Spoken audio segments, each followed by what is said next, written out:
mbokki auditeurs yi salaamaaleykum ñoo ngi leen di nuyu kenn ku nekk ci sa tur ak sa sant boole ci di leen ziar di am mbégte di àndandoo ak yéen ci iRadio 90.3 kaddu gi di bàyyeekoo fii ci Ndakaaru di wër Sénégal yëpp di nuyu bu baax a baax Alaaji Mouhamadou Kandji ci suñu bésu fait divers salaamaaleykum. maaleykum salaam Boubacar maa ngi lay nuyu bu baax di nuyu Ibou Fall nuyu suñu auditeurs yi suñu téléspectateurs yi ak suñu internautes yi di am mbégte saa su ne di ànd ak ñoom ci xew-xewu jamono seen jotaay bi ñu taamu. Alaaji Ibou Fall maa ngi lay nuyu te di la siyaare mbaa yaa ngi am jàmm. ah Boubs maa ngi nuyu kilifa gone gi Kandji balaa ñuy départ ndaxte yedd nañ ko ba xelam dellu si. ñaar liggéey si studio bi nag ñaari Gabonais ak benn Sénégalais ñoo fi man daal maa ngi nuyu samay soppe di nuyu auditeurs yeeg internautes yeeg téléspectateurs yi. yéen waa 54% yi. des Gabonais. ma jox leen bakken yéen a ngoog daal c'est bien. bisimilah Alaaji Mouhamadou Kandji fu ñu koy tàmbale mais démb Ibou Fall patron de presse yi ñoo nekkoon Gabonais yi man dama ñëw ba fii ñu tëj seen bunta an xaw ma lan te kenn du liggéey man ay solidarité de sama affaire. ah oui. mais yow si patron de presse yi nga bokk. mukk man léegi chômeur la. alors mu ngi noonu journée sans presse démb pour alerter ci situation yi nga xamante ni ci la ñu nekk bokk na ci yuñ ci boole lu ñeel wàllu impôt bi mais également conditions yu difficiles yi nga xamante ni depuis un certain temps yi nii ñu ngi ci mais accentué par l'arrivée des nouvelles autorités noonu la ñu ko waxee. tax démb ñu jàpp bés boo xamante ni à l'exception ci yenn këru taskatu xibaar yi ñu ci bëri suivre nañ mot d'ordre bi mu am impact également fii ci biir réew mi même les médias internationaux en ont parlé ci démb mot d'ordre bi nga xamante ni CDEPS jël nañu ko ñu ci bëri également suivre li nga xamante ni moo di mot d'ordre bi. Alaaji bu Fall. man de sama waxi démb mooy sama waxi tey. si bon.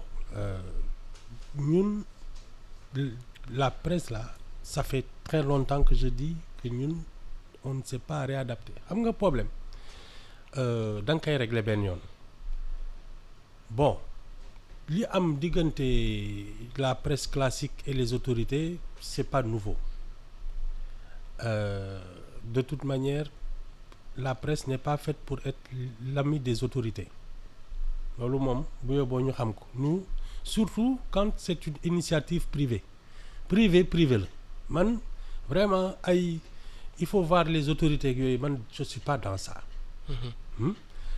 Et je le dis je le répète depuis près de 10 ans gis nga am na benn waay bu ne Google a tué Gutenberg l'économie de la presse depuis le digital bokkutul ak lii xew nii ñuy bëgg a def ay kii di jël ay journaux di tirer di kii yooyu c'est bien parce que le papier ak yooyu bon mën nañ koo kii mais nos vrais revenus c'est dans la propriété intellectuelle. Ce sont les contenus qui doivent nous donner de l'argent. Je le dis, je le répète, chaque année on perd 100 milliards de recettes. 100 milliards de recettes yooyu fu mu jóge. Mais Boubs les fournisseurs d'internet aujourd'hui c'est eux qui distribuent nos contenus. ñooy jël publicité article boo bind mu dugg ci site bi. rajo internet. bon y a pas que la presse y a aussi le divertissement. les sites les films les musiciens ak mais ñun information. te xam nga groupe média yi dañ ciy dugal divertissement. mais en général c'est la presse. journaux yi mooy RTS muy E-Média muy keneen.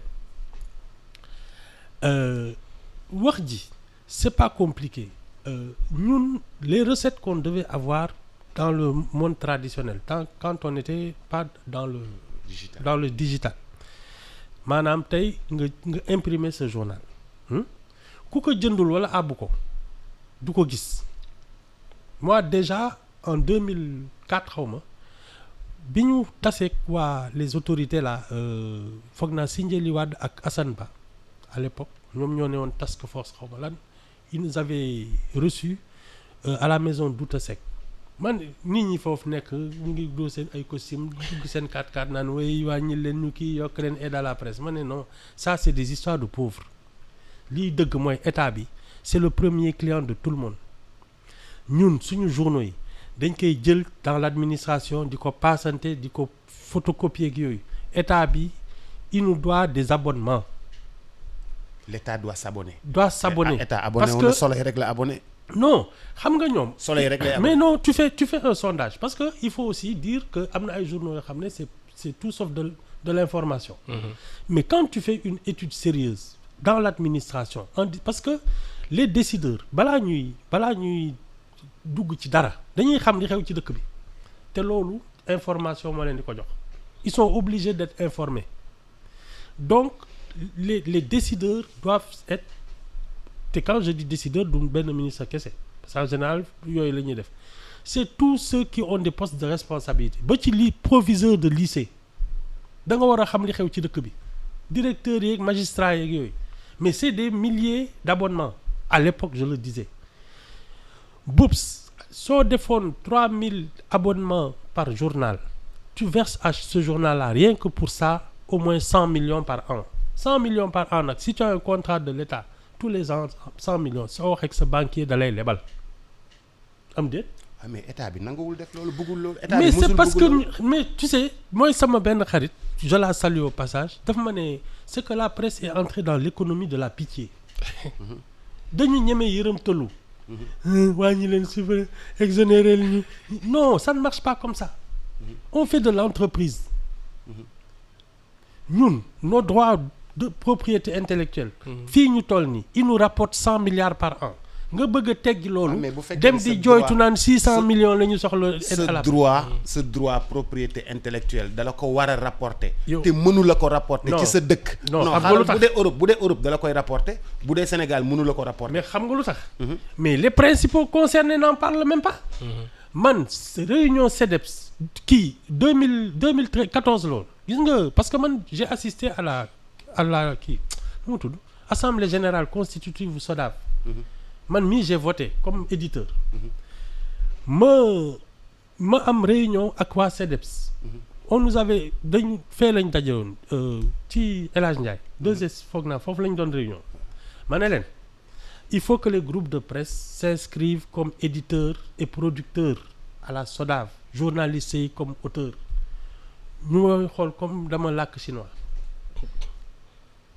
non léegi yow ça veut dire que non si tu ne défends pas tes intérêts saa yoo bindee article après da nga war a xaar revenu mais bien sûr à la SODAV non en tout cas parce que la presse c'est une matière un peu spéciale parce qu'il faut un dispositif mais quand tu es auteur non d'abord il faut que l'on dise aux gens là les fournisseurs d'internet il faut qu'ils mettent une taxe sur les droits d'auteur des journalistes c'est 631 milliards en 2021 droits d'auteur c'est entre 5 et 10%. C'est-à-dire que sur les internet là on a entre 31 et 63 milliards ñun suñu amul fayda wu défendre nos intérêts c'est pas en allant pleurnicher devant le palais que ça va se régler ñun ñoo défendre lu suñuy intérêt mais Ibou les conditions ne sont pas installées pour que l'article xaaral ma daaneel pour que l'article écrit par Mouhamadou Kandji ce que un autre journaliste a fait en termes de reportage nga xam ni c'est écouté et c'est regardé amuñu mécanisme mais fournisseur d'internet bi war la ko mën a fay amul mécanisme boobu amul fii non attends il y a déjà le monitoring pour l'audiovisuel monitoring loo fi def CNRA mën nañ la ko génneel donc dara réeru fi sur le net boops ay clic ak ay vues ngay gis mais tu sais au moins ce que c'est léegi nag le problème c'est que si systématiquement on travaille avec l'ARTP qui nous verse nos droits d'auteur après la répartition c'est chacun selon son travail loo liggéey ngay encaisser soo liggéeyul dara nag doo encaisser dara. ARTP amul boobu disposition. amul boobu disposition. Boops. non Mouhamadou Kandji mës ngaa dégg ARTP boobu disposition amul. Boops. ñoom suñu ne tey dañuy couper ce signal. waaw. nga xam ne am na disposition non mais amuñu disposition ci article boo xam ne yow bind nga ko mooy kenn reprendre ko. non je dis n'importe quoi. Seneweb reprendre ko. am si ay clic am si weccit d'accord amoo yow noo fayee ko xaaral ma wax la. amoo yow noo fayee ko Seneweb. Seneweb moom dina encaisser ak keneen bu dee je n'ai rien contre Seneweb bu dee. exemple je dis news xaw ma naka sans limite ou je dis n'importe quoi. mais yow article bi nga bind. ñooñu reprendre ko. non c'est pas ARTP. c'est la SODA xam nga quand tu es inscrit comme auteur. c'est eux qui protègent tes droits. c'est eux qui réclament l'argent. ñoom ñooy xeex pour la piraterie. mais qu'il y ait un accord pour qu'on accepte que les fournisseurs de contenu il y a une taxe kooku état bi moo koy jël verser ko au droit d'auteur. mais moom laa lay wax ne la. loolu moo amul loolu la ñu am boobu moo amul. redevance publicitaire ak yooyu noonu. mais loolu la ñu am en musique. yéen amu leen ko en lecture. mais non mais c'est ça le problème. amu leen ko en lecture artistes yi dañ ko xeex pendant 20 ans. ñun ñu bëgg a tëdd di nelaw di yeewu ba pare ça ne viendra pas tout seul. et jusqu'à présent seen combat bi mu ngi continuer ci loolu parce sur qu'il y a la redevance copie privée redevance publicitaire c'est ça ak yooyu noonu. mais donc c'est da nga ciy jóg. mais si dee ñun dañu bëgg a toog di jooytu rek naan way état bi exonération d'impôt machin subvention mais attends on ne s'en sortira jamais. yow on te doit 100 milliards ngay jooy pour am 600 millions non. xamuñu seen bopp daal nga bëgg a wax. non am nañu lu nekk la responsabilité. mais la responsabilité en incombe d'abord aux journalistes. les journalistes oui oui état bi defuñu dara. journalistes yi ñoo deful seen ils n'ont pas défendu leurs intérêts. attends on le fera pas à notre place. je le dis depuis 10 ans. lii ma lay wax nii ça fait 10 ans que j'en parle. mais Ibou da ngaa nekk en avance nag. mais amul affaire avance. da ngaa nekk en avance mais c'est du bon sens. dans le monde entier les sociétés organisées fonctionnent comme ça. ils ont même un code les Européens ont un code journaliste yi. le droit d'auteur du journaliste ils ont un code. Amérique c'est la même chose ay copyright ak yooyu ils ont des codes. mais dama ko bëggoon laaj benn affaire. man damay xëy suba dimanche ma lire le Parisien ma lire le Sportif ma lire lii journaux européens yi bind. ci sama téléphone te du ma fay dara. mais ki la koy jox day fay. ñoom ñu ngi fayeeku. ay Google ak yooyu ils leur font des chèques. xam nga ci Google nga leen di wëree. Google la nga leen di fay. saa yu ma ko liiree. Google fay na leen mais ku lire ñun suñu journaux Google fayu la. mais ñun ñoo fayeekoowul. non bokkul sax mais même boobu fi ngay wax yow souvent nit moo koy jënd moom day fay jënd bu pare partager la ko. te ñun modèle boobu noonu bu dee am na Sénégal bëriwul. gis naa kenn moo ko fi doon tenté. est-ce que am na modèle boobu noonu c'est Moussa de la maison des reporters nga xamante ni tey day produire nga mën a fay pour jënd ko mais foofu lañ doon jëm parce que il ne suffit pas seulement tey ñu toog di ñaan aide à la presse.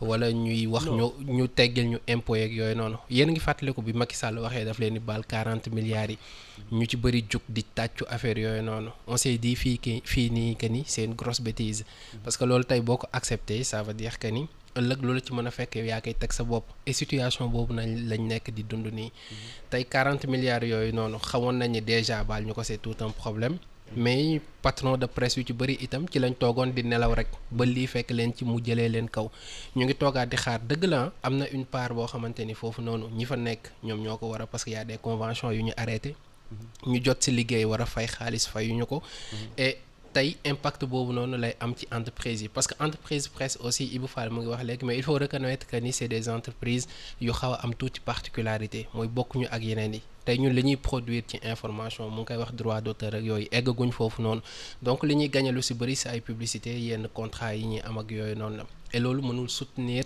masse bi nga xamante ni moom moo parfois même masse salariale bi te yeneen charges yi teguñu ci alors pour revenir ci li ñu doon wax léegi nii ci situation bii nii il faut reconnaître que ni problème am na depuis tout ce temps on cherche à déplacer le problème mais on cherche pas de solution alors que ni loolu moom moo war fi ñu toll nii trouver solution démb li xew ñëpp gis nañu ko et ñu ci bëri comprendre wuñ ko noonu même askan bi sax parce que dañuy wax non ñu ci bëri nee nañ dañuy def grève ñi nga xamante ni ànduñu ak ñun nee nañ dañuy def grève noonu lañ koy jàppee également et même les reporters ci seen bopp am na ñoo xamante ni dañu désolidariser wu ça se comprend un peu parce que yéen patron de presse yi aussi Boubacar ci nga bokk am na foo xamante ni il faut ñu leen fay sànni xeer. donc non tey ci conditions yi nit ñi di liggéey yéen a ngi xeex pour seen survie mais est-ce que yéen a ngi xeexaale pour survie ñi nga xamante ni mais si l'entreprise de presse am na survit, le journaliste survit. Pas Si forcément. l'entreprise de presse meurt, non, le journaliste va aller ailleurs. Le pas patron de presse va aller faire autre chose. pas forcément. Si. Pas forcément parce que L'entreprise- dañ koy gis le journaliste va aller faire du travail ailleurs, va aller à la RTS déglu fi ou may va waxee un peu. aller ailleurs. Le patron de presse va aller faire autre chose. Et non puis dans l'entreprise dans la n'existe vie plus. dans la vie noonu lay demee. Carrément. xam nga dans la vie de tous les jours noonu lay demee. man su may wax mu ngi jëm ci tey am na loo xamante ne lu ci bëri patron de presse war nañ ko matale wuñ ko. mais peut-être loolu c'est un autre débat di lañ ci ñëwaat. tey l'urgence mooy régler ce problème là. parce que li ngeen ni kii day impacter si ñi nga xamante ne ñooy les travailleurs et ce ne sont pas que des journalistes. tey ji am na ñoo xamante ni ñu ngi liggéey leneen ñu ngi ci patron de presse et il faut trouver des solutions. Si les nouvelles autorités n'avaient pas arrêté les contrats de l'ensemble des maisons de presse yëf yi du yegg si fii. Oups. xaaral ma daane. Les nouvelles autorités arrivent partout où la presse gagnait de l'argent li boy yi di wax fatal ma foofu ñu ne dañ la bind courrier arrêté nañu sa contrat port arrêté nañu sa contrat LONASE arrêté nañu sa contrat fii arrêté nañu sa contrat fii li nga jot a liggéey sax fayuñu la duñ la ko fay ok oui. loolu noo koy tuddee. man kay t'aurais dû porter plainte aller en justice pour rupture de contrat. pour rupture abusive de contrat d'accord defoo loolu parce que buggoo yegg foofu ak entreprise étatique bi nga xam ne moom ngay liggéeyal ngeen dem pendant 2 ans ngeen di dem tribunal pendant 3 ans jaru ko liggéeyal loo am jël loo amul jël. Si les gens veulent tuer certaines maisons de presse parce que c'est pas tout le monde, certaines maisons de presse qui sont visées, mais on y va, il y a pas de problème. Les gens vont survivre, vont continuer encore à faire autre chose et puis nit yi dund. Mais loolu les gens là ñun fi ñu nekkoon mën nañ fa toog dañu siy génn mais bu ñu nee dañuy def entreprise de presse dañoo bëgg yokk ci réew mi dolli ci réew mi fexe xale yi liggéey yokk di fay courant 3 millions wala 4 millions weer wu jot di fay ndox di fay internet 4 ba 3 millions di fay impôt di fay caisse de sécurité sociale di fay IPRES yokk ci réew mi mais boo yokk ci réew mi ñu ne nañu fexe nga dee mais nga bàyyi. Oups. Oui. man ci li ma xam. Chaque régime a eu ses journaux. Dans l'histoire même. C'est-à-dire ku ñëw da ngay am ñooy pousse am ñooy yéege. La presse du temps de Senghor, il y avait un journal privé, c'était le Politicien. moo maase jamonoom. Quand Diouf est arrivé, il est arrivé avec une nouvelle génération. Moi, les 4 mousquetaires là, ay ñoom Babacar Touré, ñoom Laye Bamba Diallo, ñoom ak ñoom Sidi Lamine Niasse. C'est eux qui se sont imposés pendant ce truc là. Quand Wade est arrivé, il les a pratiquement cassés et il y a eu une nouvelle génération. Mais il a essayé de les casser. Ils Oui, ont non, existé. Bien sûr. Non, Wade a essayé de casser Sud. Wade a essayé de casser Walfadjri. Mais Walfadjri a résisté, Sud a résisté. Madiambal, on ne l'a pas jeté en prison. Si. Dama ne la, il n'y a rien de nouveau. Macky Sall, il est venu avec ses amis. Ni ils vont venir avec leurs amis. C'est l'histoire qui est ainsi faite. Loolu, comment jaaxal, c'est que tu n'as pas La le culture. regard rétrospectif sur ça. Les privilèges et les privilégiés. privilèges et les privilégiés. Loolu, c'est pas une nouveauté. Xam nga man lan laay wax. C'est à nous d'avoir comment on appelle ça? Le schéma économique. Hein? Qui résiste à tout. Parce que la presse, elle est fondamentalement autonome, indépendante des pouvoirs. Ne doit pas dépendre des De pouvoirs. personne. Ne doit dépendre de C'est ça. personne. Mais ñun, si on ne défend pas nos droits, parce que man affaire u neexalaate laa xamul. ay bind non attends moi je ne demande ñaanoo même, kenn. je ne demande même pas d'audience à un président man ñaanoo musuma ko kenn. def donc nekk fii di naan way il faut nous recevoir pour man on est passé à côté la vérité c'est qu'on doit réfléchir à notre modèle économique xam ne ñun fii lay xaalis bi nekk suñu xaalis la dem jëli ko fa ku fi ñëw nag ak say nit ak say yooyu sa affaire la parce que da ngay ñëw ak say nit dem yóbbaale say nit mais l'essentiel c'est que ñiy def seen liggéey quel que soit le régime qui vient sa yoon nekku ci on n'a pas à demander des faveurs on a des droits loolu mooy dëgg jàpp ci suñuy droit.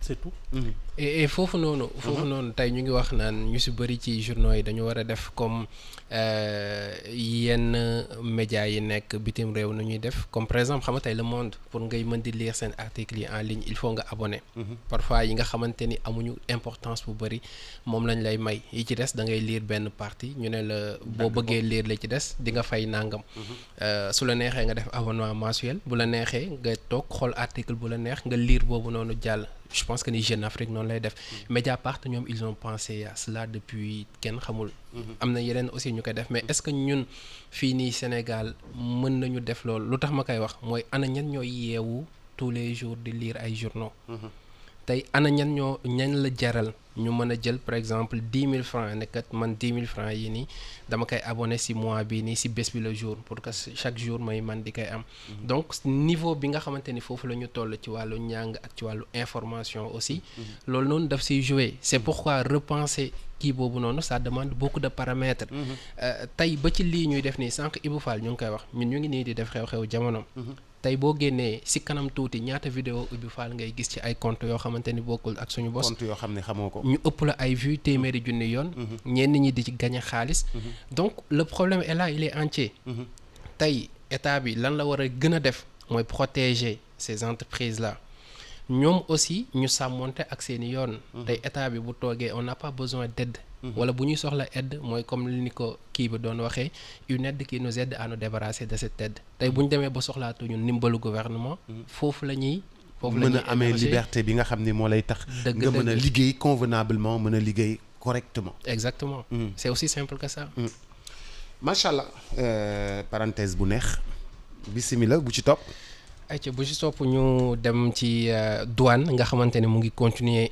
di multiplier ay opération démb wala bon si Kër Ayib def nañ fa benn saisie lu jëm ci ay médicaments benn dépôt sauvage de médicaments boo xamante ni ñu ngi ko jàpp foofu noonu bu ñu xoolee fekk nañ fa lu toll ci 196 pots yoo xamante ne bu ci nekk 1000 comprimés également ak ay tablettes comprimées yoo xamante ni jaarul yoon compte valeur bi bu ñu ko xayma dina yegg ci 170 millions de francs CFA lu mooy loolu également ci guddi fukki fan ak benn Thiaw Bao Bolong ma nga ca kon ci sud de dëkk bi foofu itam teg nañ fa loxo lu toll ci sinébar 65 kilogrammes de chanvre indien brigade mobile bu Matam également ñoom itam opéré benn saisie boo xamante ni lu jëm kon ci ay sac yu ñu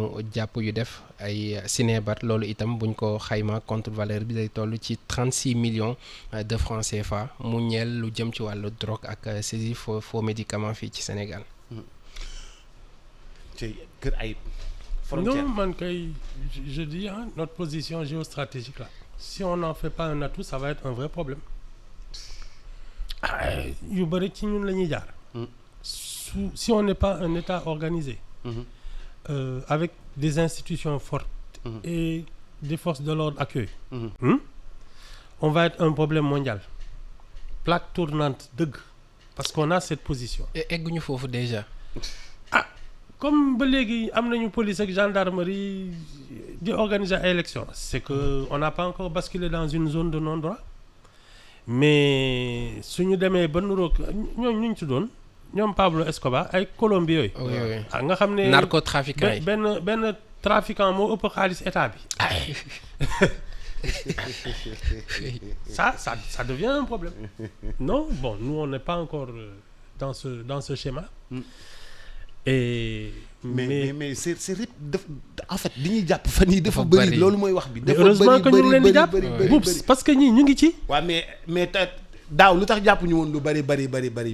Ah, tax peut-être ren que ñuy jàpp lu bëri les dispositifs non xam nga tam dispositifs yi xam nga kii les délinquants là ils ont toujours un coup d'avance sur les forces de l'ordre hein mais tant bi ñuy def seen ay xam nga dañuy ils sont imaginatifs ak yooyu dañuy organiser seen ay combine muy dox pendant quelque temps xam nga après généralement les enquêteurs ak yooyu ils trouvent la solution c'est-à-dire nit mën na dugg ci benn trafic pendant 1 an parce que moo ci jiitu mais tu vas avoir après quelqu'un un enquêteur daal di comprendre kii bi dispositif bi commencé di ko jàpp c'est ce qui est xaw ma ndax seetaan ngeen film bu American Gangster le gars il avait monté un vrai réseau mais il a fallu que mu am benn policier bu toppaat affaire bi ba xëy bés comprendre comment ça s'est passé ci lañ ko jàppee mooy bi jabar ji bon noonu la feeñee sax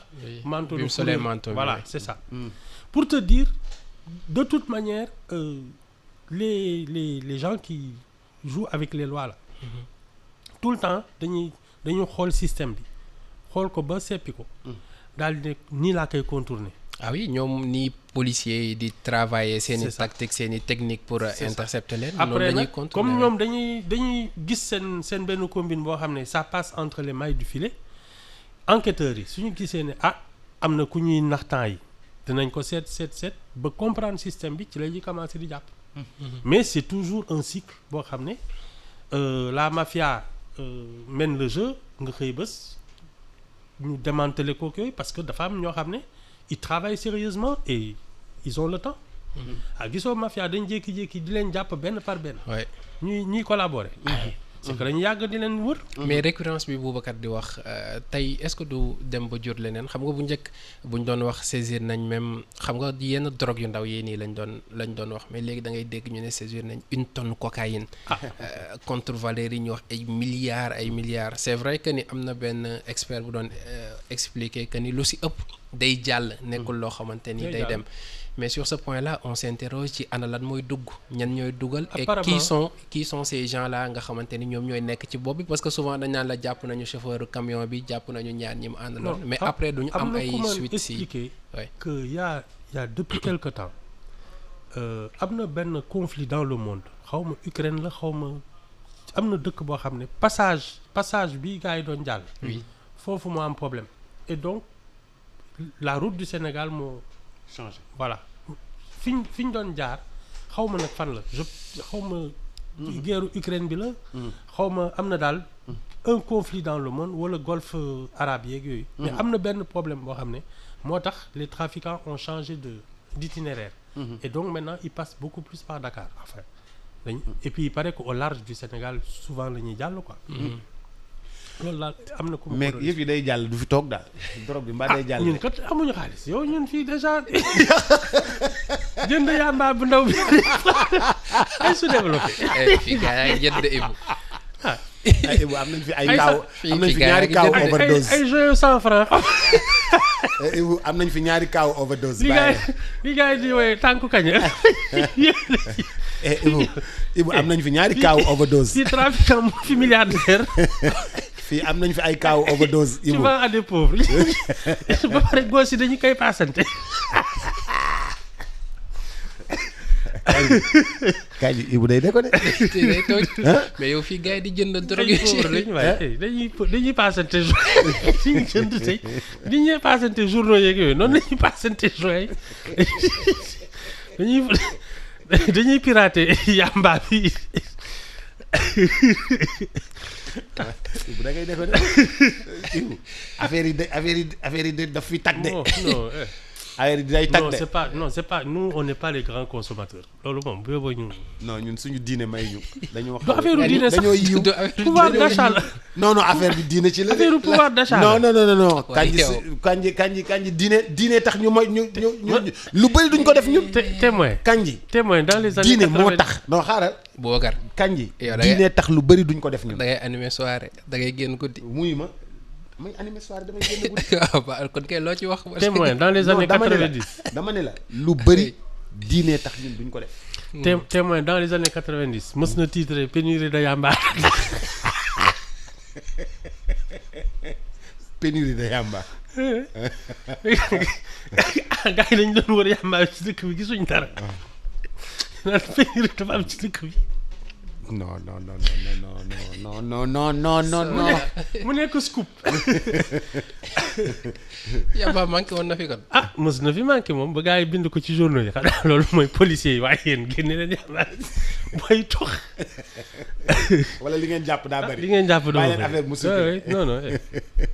mais daal fii pouvoir d'achat la non. fii grand ñun du ñu consommer. c'est une question de pouvoir d'achat. fii amuñu loolu. amuñu loolu. ñu amuñu xalu ci lekk bëgg ñi am ay dessert rek ay kii. non. Ibu moo sadi Ibu nee na ñun amuñu lu ñu lekk bay drogué wu. bay jël ay loolu nu mu tudd. loolu ñuy jàpp héroïne. waaw amuñu lu ñu lekk bay jël héroïne. non. ay yenn non drogue yu fii cher ay yi yambaay yi la ñuy kii de ay. ak 15 ak ay volets ak yooyu noonu. 15. non c'est non mais et puis tu sais c'est pas encore on n'est pas dans une zone de non-droit loolu mooy gën a dangereux ci trafic yeeg yooyu. parce que après nag c'est la jungle da ngay am xaalis am sa milice am sa kii am territoire boo xam ne tu fais la loi. non on n'en est pas là. et surtout que liggéey bii nii parce que comme sànq yaa ngi koy expliquer Amérique ñëpp xam nañ ni bi ñu demee ba bëgg a jublu dëgg-dëgg ci cocaïne bi et tout. narcotrafiquants yi noonu lañ doon def dañ doon jël produire quantité bu bëri dem ci quartier yi nga xamante ni foofu la oisiveté bi ëppee ñu bazarder ko fa. tey loo am jël dem ba tàmmal ko askan bi tàmm boo xamante ni à un moment donné dañuy xëy suba yokk prix yi lum jar moo tax. fu mu am ngay gis agression yi gis meurtre yi parce que. non il paraît que nag kii surtout temps wu nu mu tudd revendication noire yi. ñoom Martin Luther King ak Malcolm X ak yooyu bii ñu xamee ne vraiment noir yaa ngi commencé organiser ak yooyu c'est là qu'ils ont déversé sciemment pour démolir Harlem. ils ont déversé de la drogue pour que noirs yi nekk ci yeneen quoi. non ça soo bëggee yàq dëkk yooyu ngay def. ouais. c'est encore visible là-bas les séquelles yi sont encore. les séquelles yi sont. non ils l'ont fait sciemment pour démolir la Black Power beeg yooyu c'est ça. là c'est encore visible. bismillah bu ci topp. ñu dem ci quartier Thiely Nord mu ngi ci commune bu Linguère foofu noonu une bagarre bu éclaté entre deux co-épouses. moom moo Linguère. dama defoon Altieri nga wax. da ngaa bëgg a tooñ. Altieri moom ca Louga la moom. waaw Altieri Louga la nekk. donc bi nga xamante ni bu jàppante nañ di xeex li ñuy wax ay du yam ci boppu borom ki leen doon atte moom moo ci mujjee faatu. ndax piqué crise vu violence bi nga xamante ni moom la bagarre bi àndaloon. après par la suite ci la ñu commissariat police bi ñu ñëw def constat bi par la suite ci la ñu yóbbu ki nga xamante ni moom moo di néew soxna ci faatu ci. morgue bu nekk hôpital bu nekk foofu noonu ci Linguère sapeur pompier ñoom ñoo ko yóbbu mu ñëwaat ci difficile condition yi nga xamante ni moom la que wujj yi di dundee ci biir kër yi. mais ki gaañu. moom da doon at dafa def crise wala dañ crise ko dóor. crise crise la def. d'accord c'est différent de. dañ ko xam naa xool bee kii rek xool bee rot. yaay kat man daal j'ai peur de ma femme. xam nga c'est simple. association góor gu baax ragal jabara. man daal loolu laa xam. góor gu baax ragal jabara. honnête homme la. honnête homme la góor gu baax ragal jabara. ñi am fit daal di indi ay ñeent ki juróom. ak ay takkoog yooyu. seen kër di yëngatu sama gaa yaa ngi fii am na roue de secours am na lu ne fii sama gaa yi nii. luy takko. xam mooy genre épousage yooyu rek. genre épouse. takkoo de waaye dañuy am takkoo am ay ñeenti jabar ak ay xaw ma yooyu daal. c'est bien. Ibou est un honnête homme. man daal ñemewuma loolu. bokkul ak dara monsieur Prudhomme. mukk. bismillah. Pikine également. Pikine. oui. bàyyi leen banlieue bi. bàyyi leen ñu da leen wax Louga. ak di wax ay zone A ak zone B. zone A ak zone B. ñoom bàyyi Louga ñoom Ibou ay kii lañ. ay pacha. Alors benn xeex bu doxoon ci benn oustaz ak beneen waay ba oustaz bi moom lañ mujjee dóor. Planche mën nañ ko tuddee yat ci la jaaree ñàkk bakkanam. mbir mi nu mu demee y a toujours eu des tensions ci diggante ñoom ñaar alors keroog ci la moom ki nga xamante ne moo di oustaz bi boucher la mo loolu lay liggéey mooy profession am jënd café di naan si ginnaaw gi nee nañu si la doon tëfli alors bi muy tëfli ki mu xulool ne ko bon kii bi laal na ma foofu lañ jotee commencé xeex ba waaw ba moor am ci. non xam nga ñun c'est toujours le même problème hein, savoir vivre gis nga moo tax l'acte de citoyenneté le premier mooy yar sa njaboot parce que mooy tax ñun ñëpp mën a dëkk te duñ jote dara savoir vivre su dee nag dañuy dem ba nga foog ne léegi balaa nga nekk citoyen da ngay mën a saaga wane ne da nga réew parce que am nga droit am nga ci droit c'est foutu c'est aussi bête que ça te loolu état bi moo ci war a jóg xam nga maa ngi naan les contraventions yi c'est trop gentil oui il faut que la République exerce son autorité régler citoyens yi tubaab yi c'est parce que ñoom suñ leen di dóor ay amende waaye yow keroog bi ngay wax ni mën nañ def économie ci indiscipline bi y a un professeur fii ci université sociologue la il m'a dit que ni Ibou a tellement raison parce que man ci benn erreur bu ndaw bu ma def Canada fay naa presque 250 000 ci amende. c'est tout ay teg fi mbalit foo ko doon teg ak yooyu mais bés bu ñu ko commencé di feyeku nit ñi di nga gis ku yeewu def li mu war a def te du tooñ fenn parce que ça te coûte cher te loolu ci xaalisu état bi la jëm. Et ça permet de construire le pays, de maintenir l'ordre et la propreté. Mais nous, on laisse les gens faire n'importe quoi. Et ça ne te coûte rien. Nous installer fenn def fa sa waañ di fa def salle mu nekk un appartement à ciel ouvert. te dërëm du la ci fekk. léeg-léeg benn waay ñëw ne juutee ngi nii. waa ji daggale benn ticket. waaw encaissé la dem. waaw non. saa yu banque ñëw. waaw. mais si cas bi aussi am na ñoo xamante ni bu ñu bëggee xeex ak yow loo def ñu xeex de. savoir vivre. parce que loolu aussi savoir vivre. oui savoir vivre parce que gis nga d'abord ñi am savoir vivre c'est rare ñu jotee parce que ku ci ne di nga xam fan nga yem ak sa morom ak nit ñi te même su dee da ngeen am conflit d'intérêt. te am savoir vivre soo leen amul médiation vous allez au tribunal. ñu àtte leen yoon ne leen kii moo nekk ci dëgg kii moo tooñ c'est ça le savoir-vivre mais bëgg ko régler sa bopp si chacun voulait régler ses problèmes par lui-même mais on serait en pleine jungle. Est-ce que c'est le savoir-vivre hein? Est-ce que savoir-vivre c'est l'essentiel mooy colonne vertébrale d'une société et même d'une nation ñun ñëpp xam suñu cër ak li ñu amel nit ñi. ak ku nekk fi nga war a yem. c'est tout. ku nekk xam yaay kan. c'est exactement ça. bu ku nekk xamee fi nga war a yem problème du am. kenn du jotee kenn. kenn du jotee kenn. est-ce que. wala soo leen jotee ngeen régler ko fu ñu ko war a. fi ñu ko war a régler. c'est le savoir-vivre. est-ce que sëñ bu mag bi. waaw dama garder bi pour la fin. sànq ñu ngi doon wax bagarre entre deux épouses bi ñett jabaru waa ji nga xamante ni am na 62 ans. ñoom ñoo doon xeex nekk ci kër gi di xeex saa su ne problème yu bëri benn bis ñu jotee alors seen jëkkër ñëw fas yéene leen ñoom ñett ñëpp. faut se débarrasser. kañ ji da ngay déconner. wal xam na. moom kay moo tooñ bopp.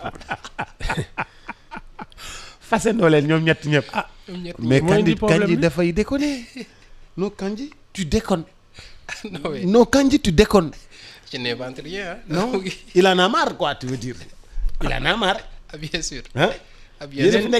leen de mën naa la ko wax. bi muy takk ñett yëpp kenn jëlul fetal teg ko ci kii. kenn neexalu ko. ci bopp bi.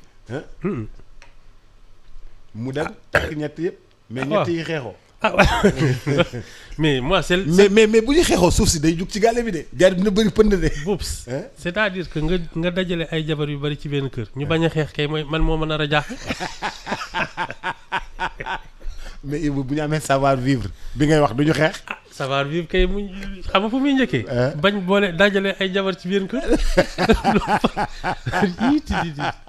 bu ñu yeewoo ñëpp war a sangu ji rek mu am problème. ku ne yor sa siwo. mon Dieu taraxlaay war a dem sangu ji. man kay c'est l'inverse qui m'aurait étonné. dajale leen te xeexuñu. mu mel ni nga ut ñaari mbër teg leen ci biir làmb ji naan lu tax kurpeñ yi di daw. mais il a fait une pierre 3 coups. je te dis. mais wuy ma suñu maam yi dañ daan am 3 jabar 4 ci biir gàlle bi te coow du jib. jamono yàqu rek 4 lañ doon am ci biir gàlle bi te benn coow du jib. kenn du xam ku jur kenn du xam ku yaayu kii kenn du xam kuy papa yi kii. non boobu le modèle de société sax. moo ko laajoon. plus on était nombreux plus on était parce que force de travail. main d'œuvre la woon. maintenant c'est plus le cas. mais coow li daawul jib. ah dañ koy tal.